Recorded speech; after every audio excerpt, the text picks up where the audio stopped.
네, 최근 정부가 탈원전이나 최저임금 등 최근 발생하는 갈등들에 대해서 해법 찾기에 분주한 모습입니다. 2014년에 중단됐던 갈등관리 정책협의회도 3년 만에 부활을 시켰는데요. 자세한 얘기 세종시에 나가 있는 아주경제 백운득 기자에게 물어봅니다. 백 기자. 네, 안녕하세요. 네, 어떤 내용인지 자세하게 말씀해 주십시오. 정부가 사드, 비정규직, 한일 위안부 피해자 합의 등 주요 사회적 갈등을 해결하기 위한 본격적인 작업에 착수했습니다. 예.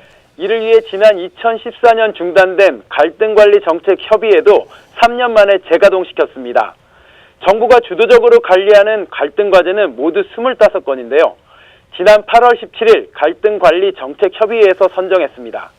이 협의회는 국무조정실장이 주재하고 각 부처 차관들이 참석해 갈등 사안을 논의하는 회의체입니다. 협의회는 지난 2007년에 설치 근거가 만들어졌지만 이명박 정부에서는 구성 자체를 하지 않았고 박근혜 정부에서 5차례 개최 후 유명무실해졌습니다. 네, 문재인 정부가 이렇게 갈등 관리에 적극적으로 나서는 특별한 이유가 있습니까? 네, 그렇습니다. 예. 새 정부에서는 갈등 관리가 사회 융합에서 가장 중요한 요소라고 인식하는 분위기입니다. 이낙연 국무총리가 직접 갈등 관리를 챙길 정도로 적극적인데요. 이 총리는 매주 목요일 국정 현안 점검 조정회의에서 정책 조정, 민생 현안 점검과 함께 갈등 현안을 3대 회의 안건으로 살펴보고 있습니다. 정부는 과제별 진행 사항을 갈등 과제 리스트에 수시로 반영하고 있습니다. 총리실은 갈등 관리 개선 방안 마련을 위한 관련 연구 용역을 올해 내 완료한다는 계획입니다.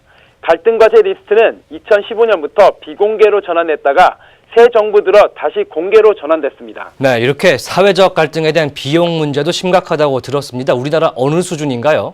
그렇습니다.